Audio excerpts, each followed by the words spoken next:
El motivo que nos convoca es la presentación del libro Sin Límites, Arte Contemporáneo en la Ciudad de México 2000-2010.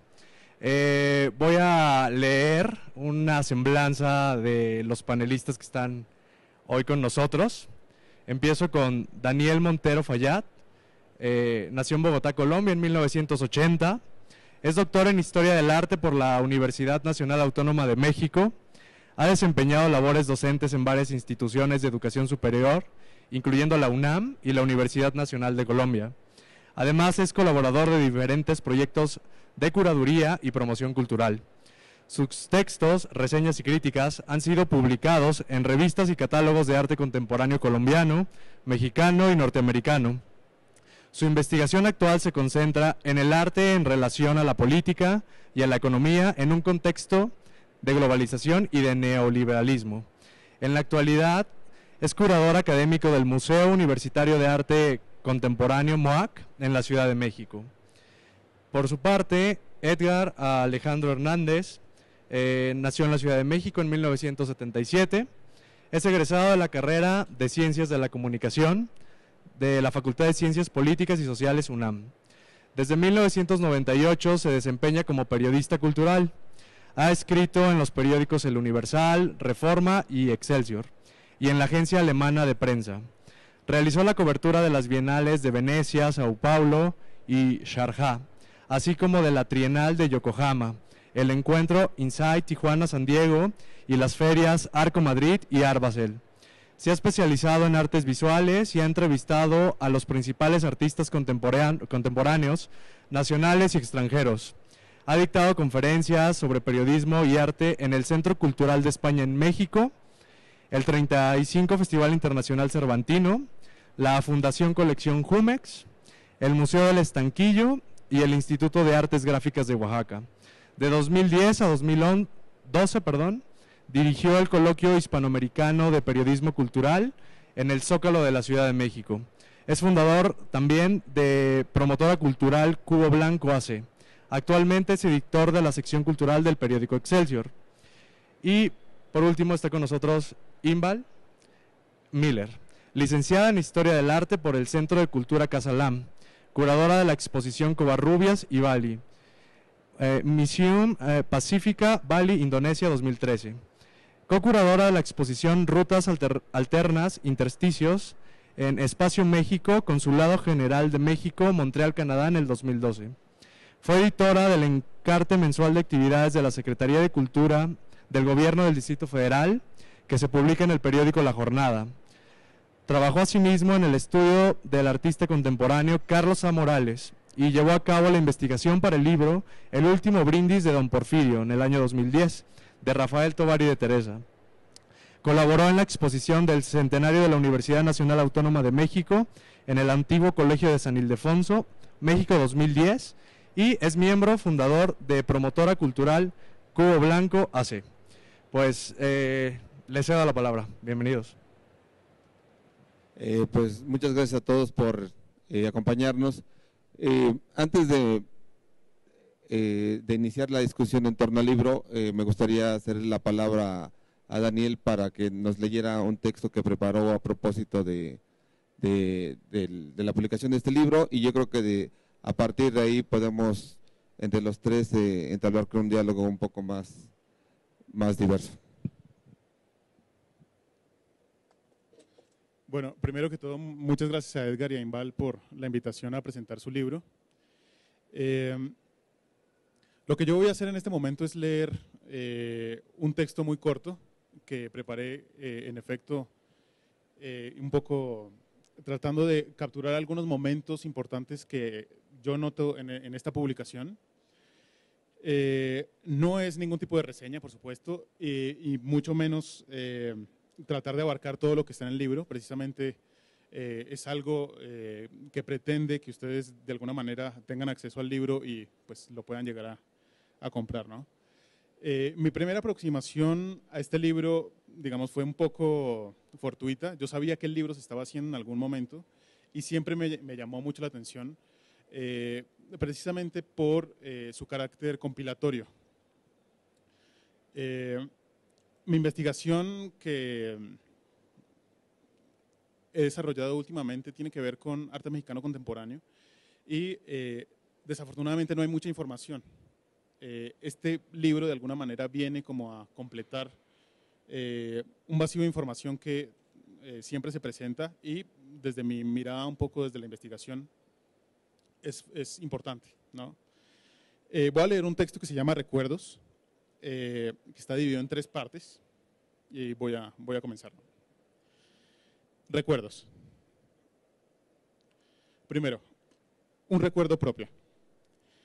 Creo que la primera vez que vi una obra de arte contemporáneo hecho en México fue la instalación Alzado Vertical de Rafael Lozano Gemer. Me acuerdo de ese día. Andrés Burbano, el profesor de la clase Medios Electrónicos y Artes del Tiempo de la Universidad de los Andes de Bogotá, que era un niño un poco más grande que yo, mostraba la importante instalación como toda una innovación tecnológica e inédita. Nos contaba que en el México finisecular sí se podían hacer intervenciones en el espacio público y que existía la tecnología para manejar vía internet un circuito que controlaba las luces monumentales que se instalaron en una de las plazas públicas más famosas del mundo para celebrar el cambio del año y del siglo. En mi recuerdo no registro algo que me dijera que algo estaba cambiando en el arte mexicano, porque no tenía otras referencias contemporáneas del arte hecho en este país, más que tal vez algunas fotos de Gabriel Orozco, que había visto en alguna de esas revistas gringas famosas que llegaban a mi universidad fresa. De lo que sí me acuerdo es que sí pensaba que algo estaba pasando en general, que la vida en el espacio, en todos los espacios, que había algo que estaba empezando a cambiar en el mundo debido a una cosa que se llamaba Internet, y que de alguna manera yo no era el mismo porque veía una imagen de una obra hecha con una tecnología de punta en un país del tercer mundo, en esa plaza famosa. Yo podía ver lo público del espacio, aunque yo no estuviera allí, en una relación directa con la obra. Al menos podía ver algo. Si yo podía verlo, ¿qué estarían viendo los mexicanos? ¿Qué estaba cambiando en el espacio público de ese país? El año 2000 no es un año tan lejano y aún así parece tan distante porque han pasado infinidad de cosas históricas. Abrir el libro de Edgar Einbal es al menos para mí trazar un puente a mi pasado cercano, a un tercio de mi vida, a un traslado a este país que ahora parece inevitable. Segundo, un recuerdo ajeno. Los autores de este libro reconocen un recuerdo compartido cuando hablan de estas obras. Es posible que los que escriben aquí no las hayan visto todas, pero lo que sí afirman de manera común es que las pueden identificar como un cambio relativo en las prácticas artísticas en los últimos años. Todos vivieron ese cambio porque estaban aquí, en este tiempo, en este espacio. Al realizar esa identificación, también hacen propias las obras que se narran en el libro.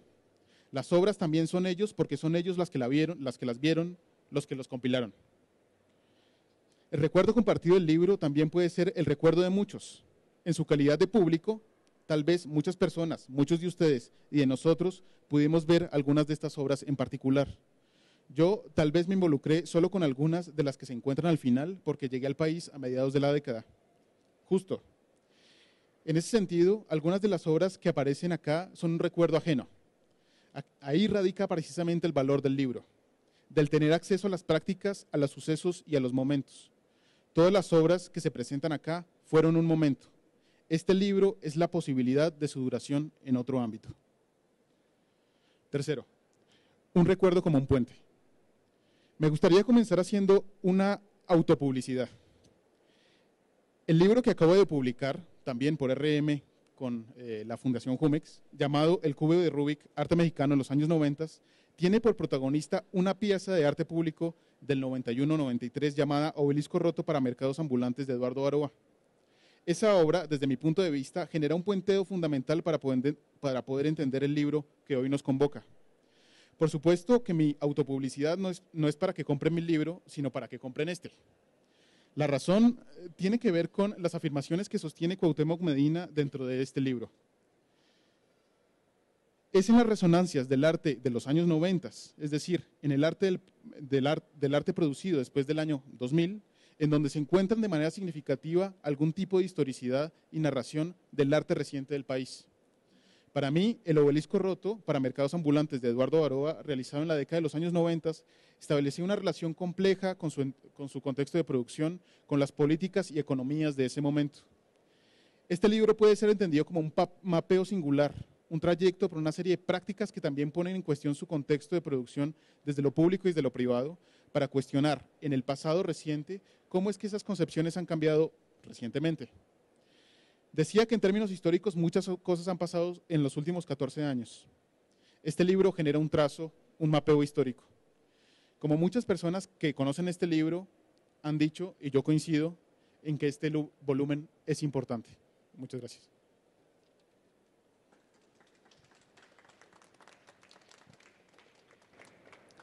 Muchas gracias, Daniel. ¿Hablo yo? ¿Pero tú o yo? Igual les platicamos un poco de los orígenes del libro, igual abrimos después para preguntas y que se abra la discusión. Bueno, este libro nació de un interés conjunto entre Edgar y yo. Primero, la parte de Edgar como periodista cultural durante más de 15 años le permitió conocer este contexto y conocer a los artistas y tener como unas aproximaciones mucho más directas.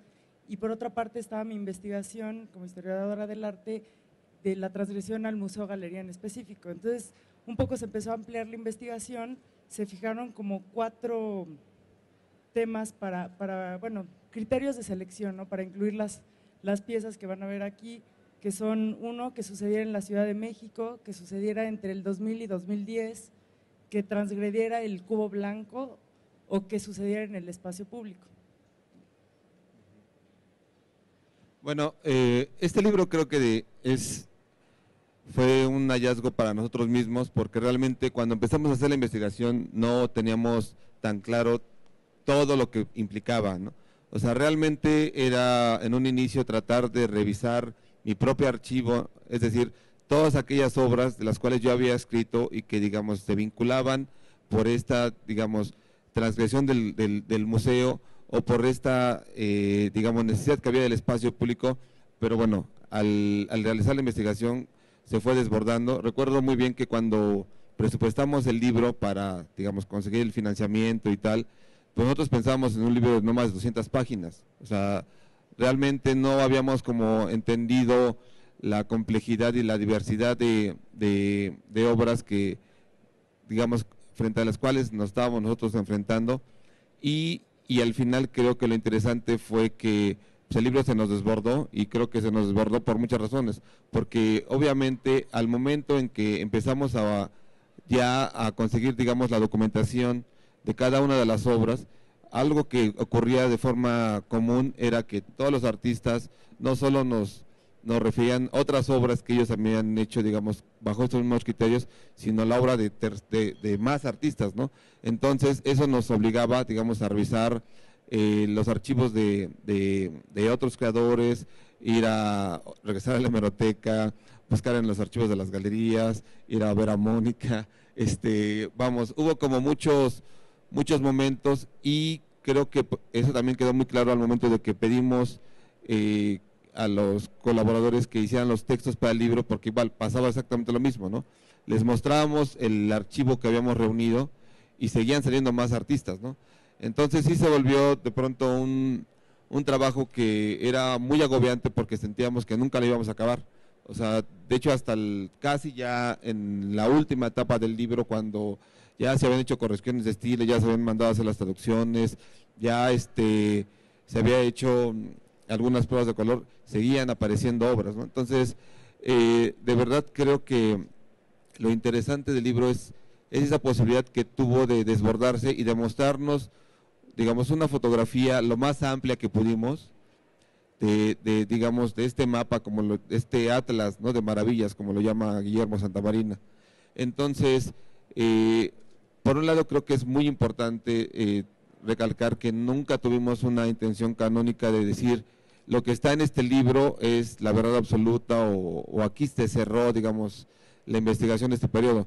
Sabemos muy bien, porque hubo piezas que nunca encontramos, ¿no? Que no hallamos una sola fotografía, o que de plano no pudimos documentar a cabalidad, pero también sabemos que hubo muchas piezas que ni siquiera pudimos, que desconocíamos, o que no habíamos visto, que las conocimos y se nos olvidó. O sea, de pronto es muy duro para nosotros enterarnos que había por ahí una pieza que podía haber estado en el libro y que no la incluimos, ¿no? O sea, hay como un dolor ahí medio extraño de que, ¿no? O sea, porque en verdad, digo, nos tardamos 3 años haciendo esta investigación y tratamos de ser en verdad lo más incluyentes que pudimos, ¿no? Por ello, era también muy importante para nosotros mostrar las obras como las habían, digamos, pensado o consignado los propios artistas. Creo que algo que sí es un valor del libro es que nunca le jugamos a la fortuna crítica y no nos metimos en esta labor de nosotros argumentar la obra de los artistas, sino que tanto la documentación fotográfica como la argumentación de las propias obras partía siempre de lo que los propios artistas nos daban. Digo, salvo excepciones que temprano no existían o no los encontrábamos, pues sí recurríamos a fuentes, digamos, de terceros para poder realizar tanto la documentación fotográfica como la argumentación de las piezas, pero en general, digamos, el 90% del trabajo que está reunido en el libro, pues sí proviene de un trabajo directo con todos los creadores. Digo, me da mucho gusto ver que muchos están aquí y pues digo, al final el corte creo que es muy bueno, ¿no? Estamos hablando de un universo aproximado de 200 obras que reflejan el trabajo de por lo menos 140 artistas. Entonces, creo que esta posibilidad que da el libro de, por un lado, como mencionaba Daniel, recordar obras, ¿no?, que o sabíamos o habíamos visto o conocíamos, se mezcla muy bien con esta posibilidad que hay de descubrir obras o descubrir artistas que ni nosotros conocíamos, ni conocía la gente, digamos, que escribía los textos para el libro.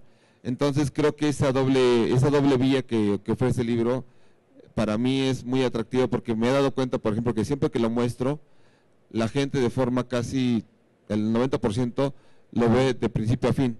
O sea, creo que sí es un libro que te obliga a echarle una mirada completa, porque como que te pica, ¿no? O sea, como que siempre encuentras, y además es tan diverso y heterogéneo y tiene como tantos niveles, ¿no? Desde piezas que son muy monumentales hasta obras que son casi, no solo de minutos, sino que tiene una dimensión humana como muy clara.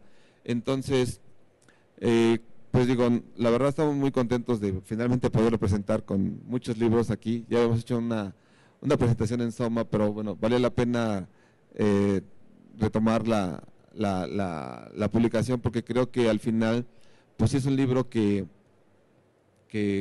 revisa de una forma muy comprometida a un periodo que creo que no se ha revisado todo, porque seguimos justo peleándonos mucho con los 90s, ¿no?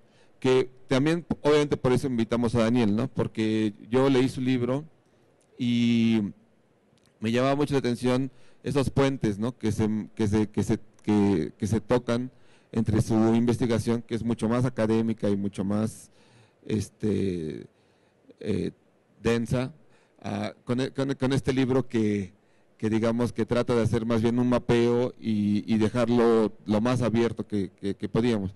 A mí me dio, por ejemplo, me gustó mucho ver en tu libro la referencia al foxismo, ¿no?, que es un poco lo que yo cuento en mi anécdota con Vicente Fox.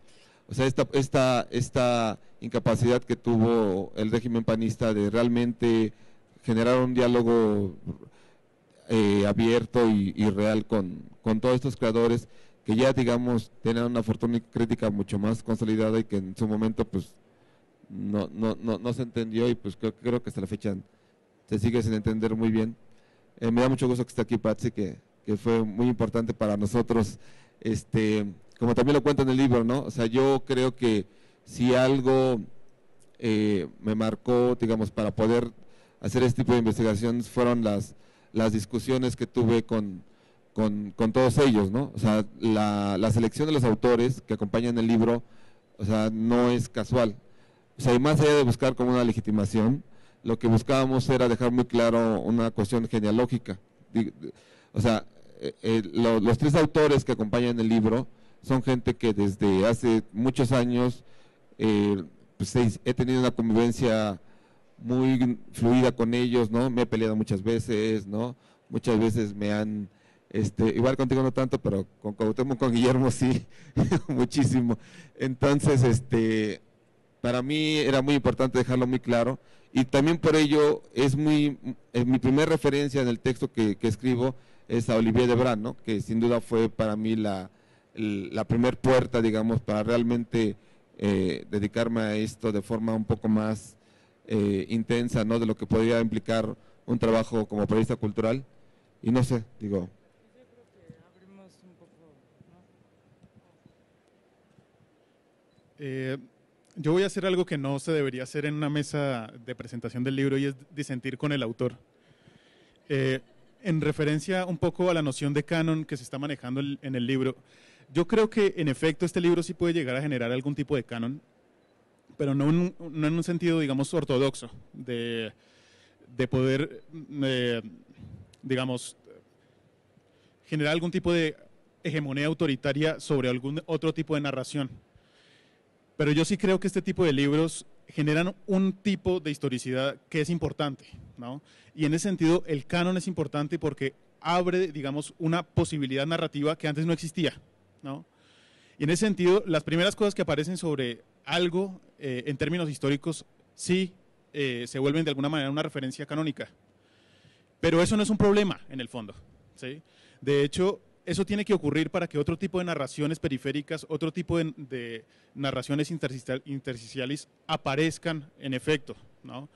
Entonces, este tipo de libros, desde mi punto de vista, son importantes, y como construyeron el libro Imbal y Edgar, tiene mucho más sentido que otro tipo de publicaciones con características similares, precisamente porque es una investigación que, a pesar de que no es una investigación académica vinculada a una universidad, yo considero que es una investigación seria, es una investigación completa, ¿no? Y en ese sentido uno puede asumir este libro como una referencia, ¿no? Y a partir de ahí comenzar a dialogar con otro tipo de tradiciones, incluso con otro tipo de referencias, con otro tipo de localidades, con otro tipo de ciudades, porque este libro está claramente haciendo una enunciación de esta ciudad, pero habrá que ver qué está pasando en otras ciudades al respecto de este tipo de producción. En ese sentido, este libro sí es canónico, pero no en un sentido hegemónico de dominación Foucaultiana, digamos, ¿no? Sino en un sentido de dar la posibilidad para un tipo de narración alternativa, digamos, ¿no? No, bueno, digo, es un tema que creo que sí vale un buen debate, pero yo en principio a lo que me refería era esta posibilidad, digamos, de salirnos de la lógica sí canónica, que es muy clara, ¿no? O sea, nosotros conocemos muchos libros que parten como de esta necesidad de decir quién es quién en el arte contemporáneo. O sea, lo que buscan es reunir a los 100 artistas más importantes del arte contemporáneo, o a los 100 curadores que a su vez revisan a los 100 creadores. A lo que creo que sí es importante, y es la referencia, está muy fuerte esta, ¿no? Es justo a dejar claro desde la investigación misma que nosotros no queríamos generar, digamos, una distinción en cuanto a las diversas prácticas que puedes encontrar en el libro. O sea, porque creo que algo que sí es muy importante es que, a diferencia de otros libros del tipo, sí está literal todo lo que nos encontramos.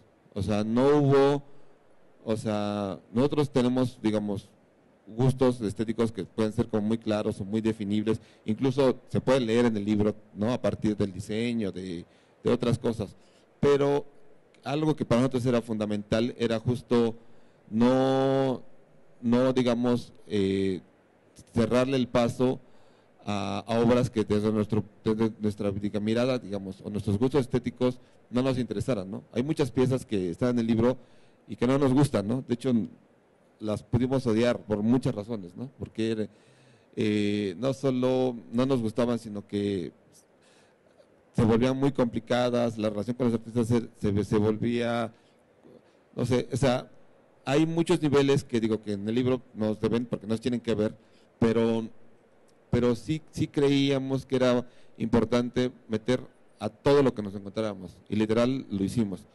por eso les decía, ¿no? Que cada vez que nos enteramos de alguna pieza, alguna obra que se nos fue, o sea, en serio nos duele, porque en verdad hicimos un gran esfuerzo de realmente ubicar todo lo que pudimos conocer, ¿no? Y no importaba si era solo una referencia de, oye, ¿te acuerdas lo que hizo Chuchito en el Zócalo? O sea, íbamos y lo buscábamos, ¿no? Y tratábamos de hallarlo por todas las, o sea, el ejemplo más claro es Melquiades Herrera. O sea, Melquiades Herrera hizo una pieza en el Zócalo en el año 2000 que nadie sabe qué fue. O sea, ni Sol Enaro, que se ha especializado en Melquiades Herrera, ni ¿cómo se llama? ¿Wolfer? Ni Lorena Wolfer, que fuera curadora que lo comisionó, ni el Conaculta que pagó las piezas, ni el video que supone que registró esas obras. O sea, no hay ninguna referencia. Todos son puros entre chismes, suposiciones. Entonces, en serio, nos obsesionamos tanto con esa pieza que hasta la fecha la seguimos buscando, ¿no? O sea, alguien nos dijo que se supone que lo que Melquiades hizo fue traer el aire de París, ¿no? Y lo sacó. Pero bueno, es un mito, ¿no? O sea, le preguntamos a Sol y me dijo, no sé, ¿no? Y le digo, ¿tú lo avalas? No, pues no sé. O sea, no había forma. O sea, en serio nos esforzamos por encontrar hasta la última pieza de todos los artistas que encontramos, y que, digamos, hubo selecciones de cosas muy concretas. Por ejemplo, había artistas que repetían una misma obra en diferentes partes. Entonces, pues obviamente por la cantidad de artistas y la cantidad de obra que reuníamos, pues sí tomamos la decisión de no registrar todas las, digamos, las acciones, sino registrar una y consignar que se hizo en diferentes sedes, ¿no? A lo largo de varios años. Pero bueno, salvo ese tipo de cosas, no sacamos nada. También hubo algunas obras, que creo que eso es importante también recordar, que por ejemplo no se incluyeron porque ocupaban el espacio público bajo la lógica de las galerías. O sea, ponemos el ejemplo de la Galería Trolebús, ¿no? Que aunque era un trolebús, la operación era como la de una galería. O sea, el espacio, ¿no? Se trataba como si fuera un cubo blanco. O por ejemplo, todos los trabajos que ocurrieron en la Torre de los Vientos, que estaban dentro de la Torre de los Vientos, pues tú veías la documentación y era pues, una galería, ¿no? Incluso era blanca, ¿no? O sea, digo, no era un cubo, era un círculo blanco, ¿no? Entonces solo escogimos las piezas que ocurrieron fuera de la Torre de los Vientos, ¿no? Y que obviamente correspondían con los años. La del centro, ¿cómo se llama? ¿Dónde estaba Barba? Bueno, había otros espacios que igual no eran ni museos ni galerías, pero que eran utilizados con esa lógica. Entonces, lo discutimos mucho, nos peleamos mucho y decidimos al final no incluirlos porque, bueno, si algo, digamos, pensamos respalda la investigación, es justamente esta posibilidad de ser coherente con los criterios que nosotros mismos habíamos estipulado desde un principio. Pero digo, fuera de ahí, realmente sí buscamos incluir a todos y por eso, digo, yo creo que no tiene no sé si se vuelve o no canónico, ya eso no depende de mí, pero de forma muy clara y consciente sí decidimos no digamos, excluir piezas por una cuestión de un gusto estético, ¿no? Digo, no sé si hubiera preguntas, digo, hay muchos artistas que están presentes en el libro, creo que sí vale la pena escuchar.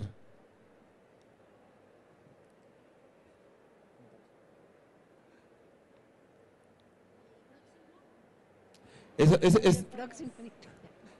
que nos preguntan sobre el próximo. Obviamente sí nos interesa, digo, a partir del libro creo que ya de forma natural estamos muy atentos a todo lo que pasa, digamos, con esas características, ¿no?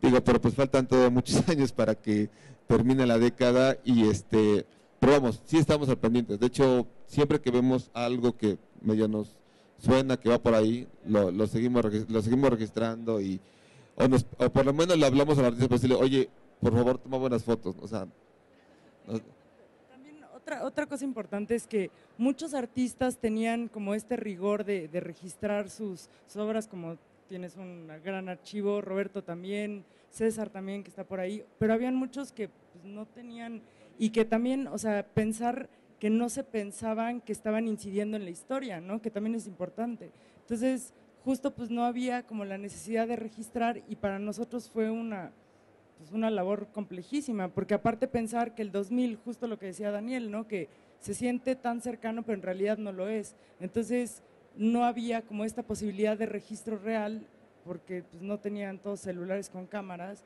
Entonces, y también, o sea, las imágenes, cada una es de origen diferente. Entonces, sí unificar todo eso creo que también fue bastante complicado. Pero creo que se ve, o sea, creo que lo logramos bastante bien.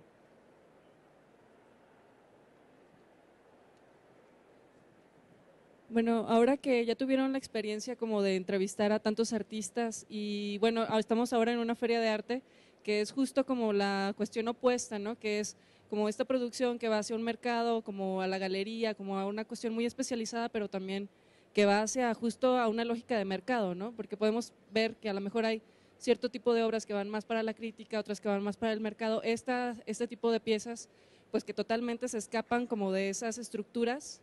Pero bueno, yo puedo suponer cuáles son las intenciones de los artistas, pero así como lo cuentan ahora, que no tienen como esta conciencia de que están incidiendo en la historia y tampoco están incidiendo en un mercado y a lo mejor no están como buscando esos aparatos como tan estrictos como del arte contemporáneo institucionalizado.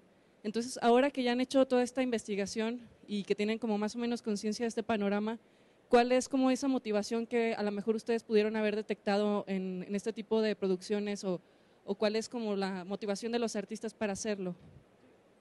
Yo creo, o sea, para mí, por ejemplo, fue muy importante encontrar esta parte del espacio público, ¿no? O sea, yo había enfocado mi investigación durante mucho tiempo a la transgresión del Museo Galería y como esta relación tensa entre la institución y el artista.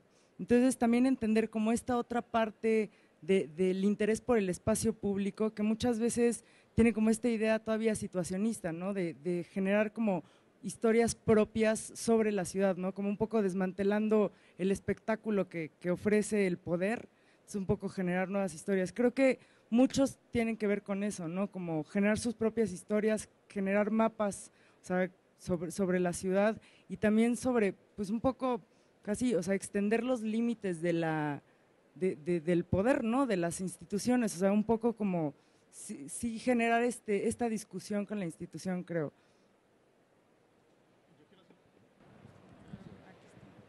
Yo quiero hacer un comentario al respecto de su pregunta, que tiene que ver con el texto que Cuauhtémoc escribió en el libro, que se llama, el fragmento del texto que se llama Un adentro que es una afuera, que tiene que ver con la imposibilidad ya de, después del año 2000, un poco más adelante, establecer una radical diferencia entre las prácticas, pero también establecer una radical diferencia entre los espacios. Y una anécdota un poco que me parece significativo, acabo de ver a Víctor Susler con ese maldito conejo que anda con eso durante 10 años en la feria, ¿no? Es muy significativo ese hecho para lo que usted está preguntando en este momento, es decir, puede que muchos de los artistas no estén galerizados de manera natural, pero pertenecen de alguna manera a estos espacios, yo creo que sí. Pues Mónica es un ejemplo de eso. Pues Mónica está vendiendo con su archivo en un stand en este lugar, ¿no? Entonces, más que tratar de separar los espacios o tratar de pensar que eventualmente puede haber una línea divisoria rígida, pues habría que ver cuáles son los puntos de inflexión de esos lugares, ¿no?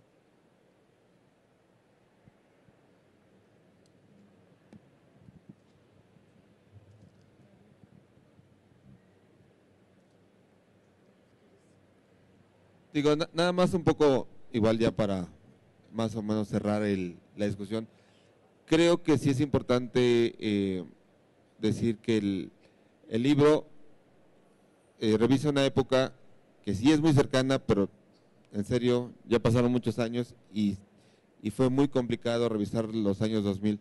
Ojalá no nos tardemos tanto todos, ¿no?, en voltear a ver más esta década que digo, si con esta distancia que era muy marginal nos costó tanto trabajo revisar, digo, con más tiempo pues va a ser más complicado, porque en verdad era un gran problema, y eso creo que pasa con todo mundo. Pedirle a un artista que regresara a revisar obras que había hecho hace 15 años en verdad era toda una hazaña, o sea, porque entre que perdió el negativo o perdió el teléfono del contacto que era el primo del cuate que tomó la foto, sí, en verdad era una empresa muy complicada.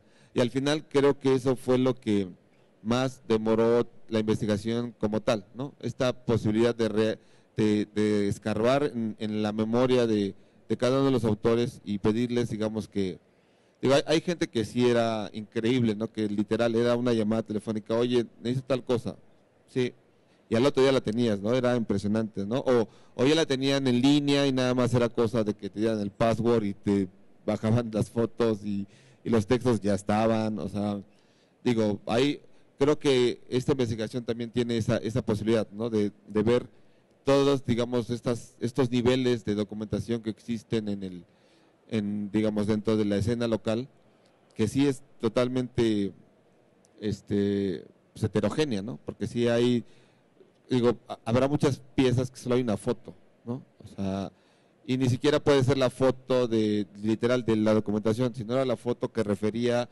a la inauguración, pero que no era, digamos, la foto. Entonces, por ahí metimos un cartel también, ¿no? Que era como un documento que quedaba. O por ahí metimos, ajá, es muy divertido ese cartel porque era una expansión de Terence Gower y se ve que su español no.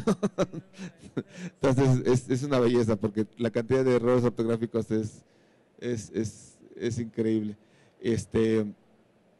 Pero vamos, eso creo que al final es pues ahora sí que una empresa que hay que seguir haciendo, ¿no? Nosotros, en verdad, creo que este mismo libro, si se agota y lo volvemos a imprimir, seguramente meteremos más piezas, ¿no? Aunque a nuestros editores no les guste la idea, pero seguramente lo haremos. Y por ejemplo, ese detalle editorial creo que sí es valioso. En verdad, si ustedes vieran las imágenes que teníamos, en verdad llorábamos. O sea, era impresionante las fotos tan malas que hay, por ejemplo, de esa documentación, ¿no? Y creo que en términos ya del libro, o sea, sí se logra ver una unidad, digamos, al menos en términos de publicación, ¿no? O sea, no encuentras, o sea, hay fotos que eran realmente muy malas y que yo no sé cómo le hizo la gente de preprensa porque quedaron increíbles, ¿no? O sea, en serio, eran fotos de 12K, o sea, una cosa así ya de... Y tú la ves en el libro y parece que era una muy buena foto, ¿no? Entonces, ahí sí, la verdad, no sé cómo le hicieron, pero ese trabajo estuvo muy bien. Y nos dimos cuenta de eso hasta que vimos las impresiones de papel. En papel, o sea, todo el tiempo tuvimos ese miedo de pues, que se va a ver muy mal, se va a ver muy mal. Y ya cuando finalmente lo vimos vuelto a papel, pareciera que era otra cosa. Entonces, pero bueno, obviamente eso ha cambiado mucho, ¿no? La tecnología ya te permite con un teléfono registrar mucho mejor y pues esperemos que si hacemos el 2010-2020 será un poquito más fácil. Una pregunta, bueno, dado que la transgresión del espacio en la Ciudad de México viene desde hace muchos años, casi 100, más de 100 años, con el muralismo mexicano que llevó a cabo un trabajo en los muros de la ciudad, después su heredero el graffiti, y después ahora el arte posmoderno no objetual. ¿De qué han detectado ustedes que viven, por ejemplo, estos artistas que hacen arte no objetual para vivir, ¿no? O sea, no venden un objeto, difícilmente les adquieren una pieza. Entonces, ¿de qué están viviendo? Porque le estamos preguntando a varios artistas y hay unos que viven de las becas, otros que viven de pues aquí hay muchos artistas, pues igual pregúntale. Bueno, ustedes no, pero yo quiero aclarar algo ahí en tu pregunta que creo es importante. No hablamos de la transgresión como pregunta Práctica, abierta, ¿no? sino la transgresión al cubo blanco. Creo que esta presión es muy importante, ¿no? Porque digo, ni de lejos estamos hablando de que reunimos obras transgresoras, ¿no? Sino hablamos de obras que transgredieron de forma muy concreta la institución que se conoce como museo o como galería, pero al mismo tiempo eso nos llevó casi de forma natural a revisar lo que ocurría en el espacio público, ¿no? O sea, no podíamos porque había muchas piezas que nosotros pensábamos que transgredían el cubo blanco, pero no, sino que realmente se hacían porque existía una necesidad concreta de ocupar el espacio público. Entonces, ahí sí creo que puntualizar eso es muy importante porque genera muchos malos entendidos, ¿no? De hecho, alguien nos criticó así 2 páginas porque asumía que hablábamos de la transgresión como concepto y pues no. Creo que ese matiz es fundamental para la investigación. Pues la pregunta de qué viven, pues yo, bueno, una parte creo importante es como el registro de las piezas, ¿no? Y que luego venderán las fotos, me imagino. Sí, videos y fotos. Pues creo que otra parte sería como generar diferentes tipos de prácticas, ¿no? O sea, creo que por lo menos una gran mayoría de los artistas que están en el libro, aparte de hacer este tipo de prácticas, también hacen otras cosas, ¿no? O sea, como si venden piezas a los museos o como bien dices, pues tienen becas, entonces pueden seguir generando, no sé. Digo, por ejemplo, te voy a contar un caso que hace poco conocí de primera mano, porque igual tuve esa misma pregunta. Le pregunté a Francis Salis que por qué regalaba sus videos en internet. O sea, digamos, él realiza una acción en Afganistán o la que quieras y la pone en su página de internet y la pone libre, tú la puedes descargar. La única condición cuando no ocurre así es que el video se tenga que ver en varios canales, entonces digamos, ahí sí no la pone porque bueno, técnicamente no es viable. Y él lo que me decía era que pues, realmente tenía ya varios años casi desde que hizo la FEM Mueve Montañas, que fue en 2002, que digamos ya no comercializa sus videos porque ya digamos genera una serie de subproductos, digamos se pueden llamar así, o sea, hace pinturas, hace dibujos, hace como muchos objetos en torno a esa obra que digamos que le permite digamos seguir produciendo digamos la acción como tal, pero sin digamos tener que vender digamos el producto final, que podría llamarse de una forma, que es el video, ¿no? Y también tenía que ver con otro tema que era el que trabaja mucho con niños. En muchas de sus acciones intervienen niños. Entonces también sentía que éticamente era complejo vender algo que digamos en la cual había colaborado con niños. Entonces, de forma deliberada lo sacó, digamos, de su producción y te vende la pintura, ¿no?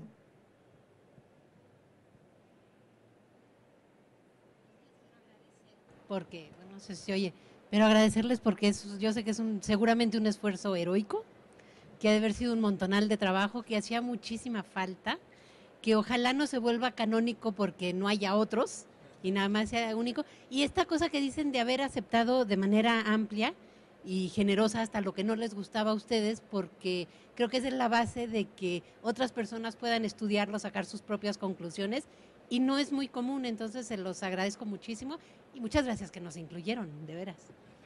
Y también lo que nos interesaba es, o sea, mencionar que sí nos faltaron algunas, entonces igual la investigación la dejamos abierta, ¿no? O sea, que quien la quiera completar, digo, igual la completamos nosotros, igual otra persona, igual alguien se especializa como en una práctica dentro del libro, porque eso sí, o sea, incluye diferentes tipos de prácticas, entonces sí, creo que sí está abierto. Sí, no, para nosotros queda muy claro que, digo, aunque ya está publicado el libro, no es una investigación cerrada, ¿no? O sea, porque en verdad nos preocupa mucho que descubrir ahora piezas que no conocíamos y que pues, se hicieron, y entonces si se compran muchos libros y se venden todos, lo reeditaremos y ya podemos completar esa investigación. Pues, no sé. Pues bueno, creo que con esto podemos cerrar. Muchas gracias a todos que nos acompañaron y pues pues realmente agradecerles.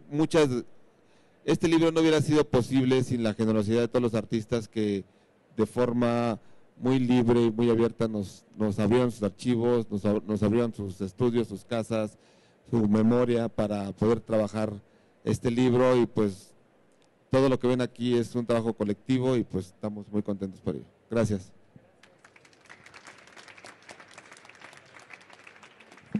El libro está a la venta en el stand de RM, que está aquí al fondo.